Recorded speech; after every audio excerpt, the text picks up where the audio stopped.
Conjuring. ఇది నిజంగా జరిగిన సంఘటనల ఆధారంగా తీసిన సినిమా. ఈ సినిమా 2013లో రిలీజ్ అయింది. అసలు ఏంటి దీని కథ, రండి తెలుసుకుందాం. అది 1971. రాజర్, క్యారోలైన్ ఇద్దరు కపుల్ వాళ్ళ 5 పిల్లలతో కలిసి రోడ్ ఐలాండ్లో కొత్తగా కొనుక్కున్న ఫామ్ హౌస్కి షిఫ్ట్ అవుతారు. ఫ్యామిలీ అంతా కొత్త ఇంటిని చూసి చాలా సరదా పడతారు, కానీ వాళ్ళ కుక్క ఇంట్లోకి రావడానికి ఇష్టపడదు. రాజర్ ఎంత ట్రై చేసినా ఇంట్లో అడుగు కూడా పెట్టదు. కొత్త ప్లేస్ కదా, అందుకే ఇలా బిహేవ్ చేస్తుంది అనుకుని లైట్ తీసుకుంటాడు. ఆ రోజు రాత్రి పిల్లలు ఆడుకుంటూ ఉండగా ఒక రూమ్ అనుకోకుండా ఓపెన్ అవుతుంది. రాజర్ ఆ రూమ్ కింద ఒక సెల్లార్ ఉంది అని గుర్తిస్తాడు. కింద చూడ్డానికి వెళ్ళి బాగా చీకటిగా ఉండటంతో మార్నింగ్ చూసుకుందాంలే అని వదిలేస్తాడు. ఆ రోజు రాత్రే ఎందుకో తెలీదు కానీ వాళ్ళ కుక్క ఆగకుండా అరుస్తూ ఉంటుంది. మేబీ ఈ ప్లేస్ కొత్త కదా, మార్నింగ్ అంతా సెట్ అవుతుందిలే అనుకొని ఇద్దరు కూడా ఆ విషయాన్ని నెగ్లెక్ట్ చేస్తారు. ఆ తర్వాత రోజు ఉదయం లేవగానే కెరోలిన్ కాలు కొంచెం నొప్పిగా అనిపించి తన కాలు మీద ఒక మచ్చ ఉండడం గమనిస్తుంది. వాళ్ళ పిల్లలు రాత్రి మామూలు కంటే కొంచెం చలి ఎక్కువగా ఉన్నట్టు చెప్తారు. ఒక అమ్మాయి మాత్రం ఏదో చనిపోయిన వాసన వస్తుంది అని చెప్తుంది. అప్పుడే ఫస్ట్ టైం ఆ ఇంట్లో టైం 3:07 ఆగి ఉండడం గమనిస్తుంది.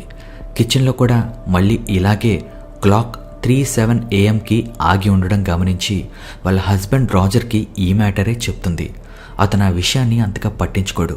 అప్పుడే తన కాలి మీద ఉన్న నొప్పి గురించి రాజర్కి ఎక్స్ప్లెయిన్ చేస్తూ ఉండగా వాళ్ళ చిన్న కూతురు గట్టిగా అరవడంతో ఇద్దరు కంగారుగా బయటికి పరిగెడతారు.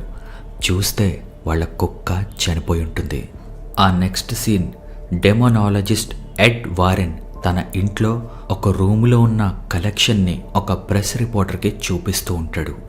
ఏది టచ్ చేయదు, ఎందుకంటే ఇక్కడున్న ప్రతి చిన్న వస్తువు కూడా చేతబడి చేయడానికి లేదా ఎవరికైనా హాని కలిగించడానికి ఉపయోగించిందే అని వార్నింగ్ ఇస్తాడు. ఆ తర్వాత ఆ ప్రెస్ రిపోర్టర్ అన్నీ చూసి చాలా ఆసక్తిగా యానబెల్ డాల్ ఉందా అని అడుగుతాడు. ఎడ్ అతన్ని ఆ డాల్ దగ్గరికి తీసుకెళ్ళి చూపిస్తాడు. ఆ డాల్లో చాలా క్రూరమైన పురాతనమైన ప్రేతాత్మ శక్తి ఉందని, ఇక్కడ ఉన్న వాటన్నిటిలోకి అదే చాలా డేంజరస్ అని వివరిస్తాడు. ఆ తర్వాత మళ్ళీ రాజర్ వాళ్ళ ఫామ్ హౌస్కి సీన్ షిఫ్ట్ అవుతుంది. ఈసారి కూడా సరిగ్గా 3:07 అవగానే టైం ఆగిపోతుంది. రాజర్ కూతురు సిండీ అనే అమ్మాయికి ఎవరో తన కాలు లాగినట్టు అనిపిస్తుంది. టీవీ దానంతటదే ఆన్ అవుతుంది. ఏదో సౌండ్ రావడంతో రాజర్ నిద్ర లేస్తాడు. సౌండ్ ఎటు నుండి వస్తుంది అని వెతుకుతూ ఉండగా వాళ్ళ కూతురు ఆండ్రియా వచ్చి సిండీ మళ్ళీ నిద్రలో నడుస్తుంది, కానీ ఎప్పుడు ఈ రకంగా బిహేవ్ చేయడం చూడలేదు అని చెప్తుంది. రాజర్ వెళ్ళి చూసేసరికి సిండీ తన తల ఒక అల్మెరాకి విచిత్రంగా కొట్టుకుంటూ కనిపిస్తుంది. ఆ మరుసటి రోజు ఈ విషయమే రాజర్ తన భార్యకి చెప్తూ ఉండగా కెరోల్ వీపు మీద ఇంకొక మచ్చ ఉండడం గమనించి ఒక డాక్టర్ని కలవమని సలహా ఇస్తాడు. తర్వాత రాజర్ ఆఫీస్కి వెళ్ళడానికి ఇంటి నుండి బయటకు వచ్చేసరికి చెట్టు కింద ఒక పావురం చనిపోయి ఉండడం అతన్ని బాగా ఇబ్బంది కలిగిస్తుంది. పిల్లలు స్కూల్కి వెళ్ళిపోయాక ఇంట్లో చిన్న కూతురు ఏప్రిల్, కెరోల్ ఇద్దరే ఉంటారు. కెరోల్ ఏప్రిల్ దగ్గరకు వచ్చేసరికి ఏప్రిల్ ఎవరితోనో మాట్లాడుతూ కనిపిస్తుంది, కానీ అక్కడ ఎవరు ఉండరు. తర్వాత ఏప్రిల్ వాళ్ళ మమ్మీతో హైడ్ అండ్ క్లాప్ గేమ్ ఆడదామని రిక్వెస్ట్ చేస్తుంది. చాలా రిక్వెస్ట్ చేశాక కెరోల్ ఒప్పుకోవడంతో ఏప్రిల్ వెళ్ళి దాక్కుంటుంది. కెరోల్ ఏప్రిల్ని వెతుక్కుంటూ ఆ అల్మెరా ఉన్న రూమ్లోకి వెళ్తుంది. అప్పుడే ఆ అల్మెరా తలుపు తెరుచుకుంటుంది. కెరోల్ ఏప్రిల్ని క్లాప్ చేయమని అడగగానే అల్మెరా నుండి 2 చేతులొచ్చి క్లాప్ చేస్తాయి. అది ఏప్రిలే అనుకొని అల్మెరా దగ్గరకు వెళ్ళిపోతూ ఉంటే వెనుక నుండి ఏప్రిల్ వస్తుంది. కెరోల్ చూసి ఆశ్చర్యపోయినప్పటికీ ఈ మ్యాటర్ అంత సీరియస్గా తీసుకోదు. ఆ రోజు రాత్రి ఎవరో క్రిస్టిన్ కాలు లాగినట్టు అనిపిస్తుంది. వాళ్ళ సిస్టర్లో ఎవరో ఒకళ్ళు ఇలా ఏడిపిస్తున్నారు అనుకొని పడుకుంటుంది. కానీ ఇంకోసారి కొంచెం గట్టిగా కాలు లాగడంతో లేచి కూర్చొని మంచం కింద ఏదైనా ఉందా అని భయపడుతూనే చూస్తుంది. అప్పుడు కనిపిస్తుంది తనకి మాత్రమే పక్కనే ఉన్న అక్కని నిద్రలేపి తలుపు వెనక ఎవరో ఉన్నారు అని చెప్తుంది. వాళ్ళ అక్క నాన్సీ ఏమీ లేదు అని భరోసా ఇస్తూ తలుపు దగ్గరికి వెళ్ళి నించుంటుంది. అప్పుడే ఏదో చనిపోయిన వాసన ఈసారి ఇంకొంచెం ఘాటుగా వస్తున్నట్టు అనిపిస్తుంది. సడన్గా తలుపు మూసుకుపోతుంది. అప్పుడు క్రిస్టిన్ పెట్టిన కేకకి ఫ్యామిలీ మొత్తం అక్కడికి వచ్చేస్తుంది. ఏదో పీడకలు వచ్చుంటుందిలే అని సర్ది చెప్తాడు రాజర్. కానీ క్రిస్టిన్ మాత్రం ఏదో మన ఇంట్లో ఖచ్చితంగా ఉంది, మన ఫ్యామిలీ అందరినీ చంపేస్తుంది అని వార్నింగ్ ఇస్తుంది అని ఏడుస్తుంది. రోజు రోజుకి కెరోల్ బాడీ మీద మార్క్స్ ఎక్కువ అవుతూ ఉంటాయి. మెడిసిన్ వేసుకుంటున్నా ఫలితం ఏమీ ఉండదు. అప్పుడే తనకి పిల్లలు హైడ్ అండ్ క్లాప్ ఆడుకుంటున్న సౌండ్ వినిపిస్తుంది. ఈ టైంలో ఇంత అర్ధరాత్రి పూట నిద్రపోకుండా ఏం చేస్తున్నారు అని రూమ్కి వెళ్ళి చూసేసరికి పిల్లలందరూ నిద్రపోయి ఉండడం చూస్తుంది. అప్పుడే కెరోల్ చూస్తూ ఉండగా ఇంట్లో ఉన్న ఫొటోస్ అన్నీ ఒక్కసారిగా పెద్ద శబ్దం చేస్తూ కింద పడిపోతాయి. అదే సమయానికి ఎవరో క్లాప్ కొట్టిన సౌండ్ మళ్ళీ వినిపిస్తుంది. కెరోల్ ఆ సౌండ్ ఫాలో అవుతూ బేస్మెంట్ దగ్గరికి వెళ్తుంది. అప్పుడే ఎవరో బేస్మెంట్ గట్టిగా వేయడంతో ఆ దెబ్బకి మెట్ల మీద నుంచి బేస్మెంట్లో పడిపోతుంది కెరోల్. ఆ రాత్రి వేళ నిర్మానుషంగా ఉన్న బేస్మెంట్లో అప్పుడే కెరోల్ కళ్ళ ముందు ఒక బాల్ రావడం గమనిస్తుంది. ఒక్కసారిగా బలం తెచ్చుకొని అక్కడి నుంచి పారిపోవడానికి ప్రయత్నిస్తుంది. అదే క్షణం అక్కడున్న బల్బ్ ఒక్కసారిగా పేలిపోతుంది. అక్కడున్న మ్యాచ్ బాక్స్ తీసుకొని వెలిగించి అక్కడ ఏ ఉందో చూడటానికి ప్రయత్నిస్తుంది. అప్పుడే తన పక్క నుంచి ఎవరో క్లాప్ కొట్టిన సౌండ్ వస్తుంది. అంతే, గట్టిగా అరుస్తుంది. కానీ ఆ శబ్దం బయట ఎవ్వరికీ వినిపించదు. అదే టైంకి సిండీ మళ్ళీ తన తల వెళ్ళి అల్మెరాకి కొట్టుకుంటూ ఉంటుంది. అది చూసి ఆండ్రియా సిండీని తన పక్కనే పడుకోమంటుంది. కానీ మళ్ళీ అల్మెరా నుండి ఏదో సౌండ్ రావడంతో ఆండ్రియా చెక్ చేయడానికి వెళ్తుంది. అల్మెరా ఓపెన్ చేసి చూస్తే ఏమీ ఉండదు. కానీ అల్మెరా పైన ఎవరో వీళ్ళని చూస్తూ ఉండడం గమనిస్తారు ఇద్దరు. ఒక్కసారిగా అది మీదకి దూకడంతో గట్టిగా అరుస్తారు. అదే టైంకి రాజర్ ఇంటికి వస్తూ ఉండగా ఇంట్లో నుంచి వస్తున్న గట్టి గట్టి అరుపులు వినిపించి వెంటనే పరిగెట్టుకుంటూ వచ్చి ముందు బేస్మెంట్లో ఉన్న కెరోల్ని బయటికి తీసి వెంటనే ఇద్దరూ కలిసి మెట్లెక్కి మేడ మీదకు పరిగెట్టుకుని వెళ్తారు. పిల్లలందరూ అదే రూమ్లోకి వస్తారు. అందరూ భయపడుతూ ఉంటారు. ఆ నెక్స్ట్ సీన్లో ఎడ్ వారెన్ వాళ్ళ వైఫ్ లోరియన్ వారెన్తో కలిసి ఒక యూనివర్సిటీలో దురాత్మల గురించి లెక్చర్ ఇస్తూ ఉంటాడు. ఆ లెక్చర్ వినడానికి కెరోల్ కూడా అటెండ్ అవుతుంది. లెక్చర్ పూర్తి అవగానే కెరోల్ వెళ్ళి ఎడ్ లోరియన్ కపుల్ని కలిసి తన ఇంట్లో జరుగుతున్న భయానక సంఘటనల గురించి చెప్పి ఒక్కసారి ఇంటికి రమ్మని రిక్వెస్ట్ చేస్తుంది. ఆ మరుసటి రోజే ఎడ్ లోరియన్ కలిసి కెరోల్ రాజర్ ఇంటికి వస్తారు.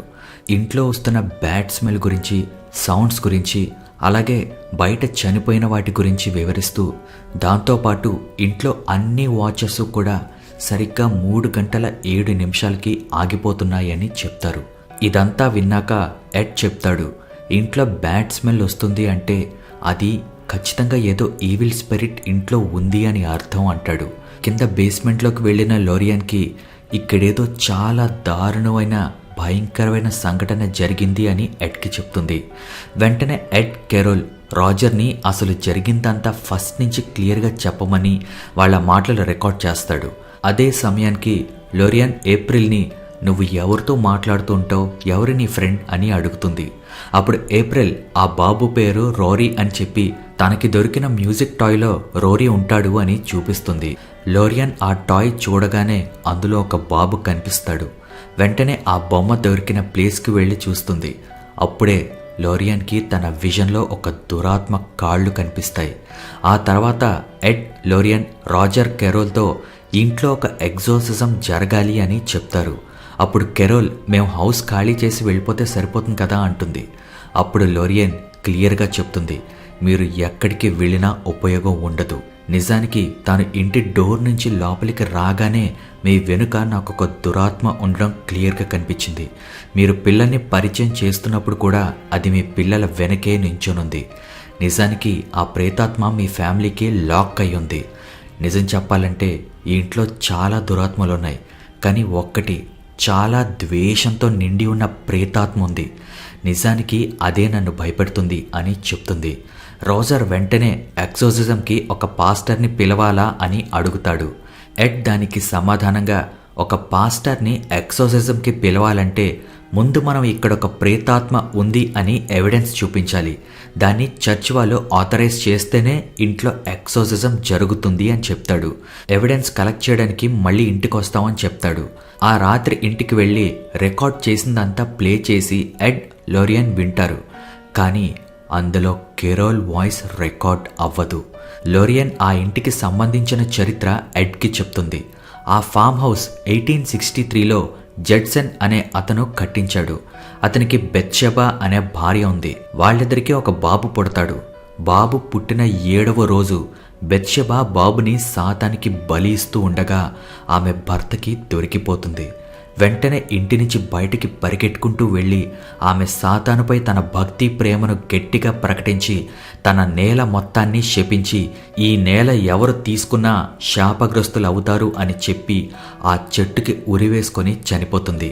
ఆమె చనిపోయిన టైం సరిగ్గా తెల్లవారుజాము 3:07 అని చెప్తుంది. ఆ తర్వాత సంవత్సరాలలో ఆ ఇంటి దరిదాపుల్లో నివసిస్తున్న వాళ్ళు కూడా సూసైడ్ చేసుకొని చనిపోవడం, పక్కనే లేక్లోకి దూకి చనిపోయిన వాళ్ళ గురించి కూడా చెప్తుంది. అందులో ఒక బాబే ఈ రోరీ. ఈ విషయం డిస్కస్ చేస్తూ ఉండగా టేప్ రికార్డర్లో నుండి ఏవో భయంకరమైన శబ్దాలు రావడం ప్రారంభిస్తాయి. అప్పుడు సమయం కరెక్ట్గా 3:07. ఆ మరుసటి రోజు ఎడ్, లోరియన్తో పాటు చర్చ్ కోసం ఎవిడెన్స్ కలెక్ట్ చేయడానికి డ్రూ అనే అబ్బాయిని తెచ్చుకుంటారు. వాళ్ళకి హెల్ప్ చేయడానికి ఒక పోలీస్ ఆఫీసర్ కూడా వస్తాడు.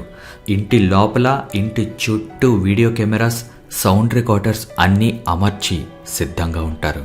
ఎడ్ ఇంట్లో అన్ని రూమ్స్లో హోలీ వాటర్ స్ప్రే చేస్తాడు. దానివల్ల ఇంట్లో ఏదైనా ఈవిల్ స్పిరిట్స్ ఉన్నా అవి భయపడి ఇరిటేషన్కి గురయ్యి చాలా ఇబ్బంది పడి గొడవ చేస్తాయి. అప్పుడు రికార్డ్ చేయొచ్చు అనుకుంటాడు. అప్పుడే అకస్మాత్తుగా బేస్మెంట్ తలుపు తెరుచుకుంటుంది. ఎడ్, లోరియన్ బేస్మెంట్లోకి వెళ్ళి అంతా చెక్ చేస్తారు, కానీ అక్కడ ఏమీ ఉండదు. వాళ్ళు పైకి వచ్చేశాక డోర్ ఒక్కసారిగా క్లోజ్ అయిపోతుంది తప్ప సూపర్ న్యాచురల్ ఈవెంట్స్ ఏమీ జరగవు. మరుసటి రోజు ఎడ్ కెరోల్ని రెస్ట్ తీసుకోమని, తాను లొరైన్ ఇంటి పని అంతా చూసుకుంటామని చెప్తాడు. తర్వాత లొరైన్ బట్టలు ఆరేస్తూ ఉండగా సడన్గా ఒక దుప్పటి ఒక ఆకారంలా కనిపించి ఇంటి పైన కిటికీ దగ్గరికి ఎగిరి పక్కకు వెళ్ళిపోతుంది. అక్కడే ఆ బెడ్రూమ్ కిటికీ దగ్గరే లొరైన్కి ఎవరో ఉన్నట్టు కనిపిస్తారు. వెంటనే తను కెరోల్ బెడ్రూమ్ దగ్గరకు వెళ్ళేసరికి బెత్షెబా అప్పటికే కెరోల్ని పొజెస్ చేస్తుంది. లొరైన్ వెళ్ళి చూసేసరికి కెరోల్ ఏమీ కాలేదు, చిన్న వామిటింగ్ అయింది అంతే అని చెప్తుంది. ఆ రోజు రాత్రి పోలీస్ బ్రాడ్కి ఏదో వాయిస్ వినిపిస్తుంది. అది ఎక్కడి నుండి వచ్చింది అని వెతుక్కుంటూ వెళ్తాడు. అక్కడ ఒక అమ్మాయి ఆత్మ కనిపించి బ్రాడ్ని భయపెడుతుంది. సరిగ్గా ఆ సమయానికే సిండీ మళ్ళీ నిద్రలో నడుచుకుంటూ వెళ్తుంది. కెమెరాస్ ఫొటోస్ తీయడం మొదలు పెడతాయి. దాన్ని బట్టి అక్కడ సిండీతో ఇంకా ఎవరో ఉన్నారు అని చెప్తాడు ఎడ్. సిండీ మెట్లెక్కి రూమ్లోకి వెళ్ళగానే డోర్ క్లోజ్ అయిపోతుంది. ఎడ్, రాజర్, బ్రాడ్ పరిగెట్టుకుంటూ వెళ్ళి తలుపు తెరవడానికి ప్రయత్నిస్తారు, కానీ అది తెరుచుకోదు.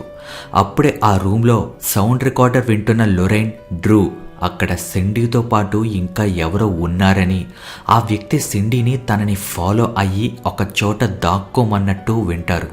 ఫైనల్గా రూమ్ ఓపెన్ అవుతుంది, కానీ అక్కడ సిండీ ఎక్కడ కనిపించదు. వెంటనే ఎడ్ యూవీ లైట్ ఉపయోగించి సిండీని వెతకడానికి ప్రయత్నిస్తాడు. అప్పుడు అక్కడున్న అల్మరాకి ఒక హోల్ ఉన్నట్టు, వెనుక ఒక ఖాళీ ప్లేస్ ఉన్నట్టు గుర్తించి సిండీ అక్కడ ఉండడంతో సిండీని బయటకు తీస్తాడు.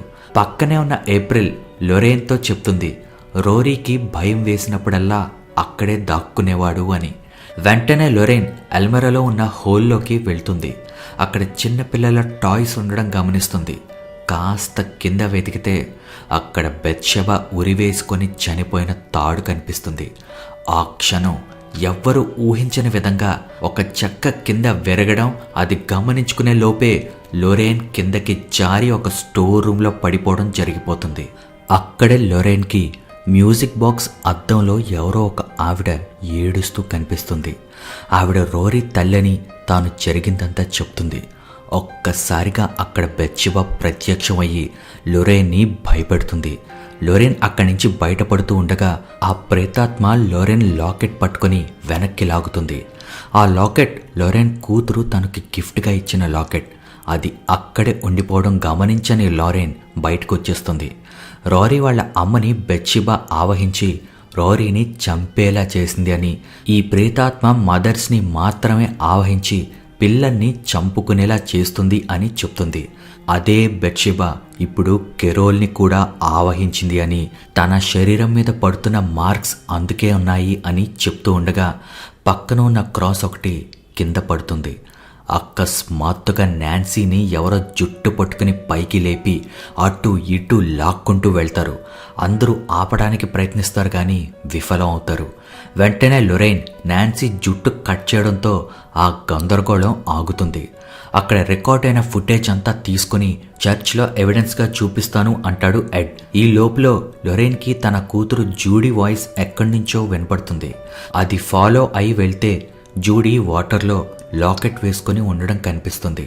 వెంటనే భయపడి పరిగెట్టుకుంటూ వెళ్ళి ఇంటికి ఫోన్ చేసి జూడీతో మాట్లాడాక కానీ రిలాక్స్ అవ్వదు. కానీ ఇది మనకొక సీరియస్ వార్నింగ్ అని ఎడ్కి చెప్తుంది. రాజర్ వాళ్ళ ఫ్యామిలీతో ఇల్లు ఖాళీ చేసి ఒక హోటల్లో దిగుతారు.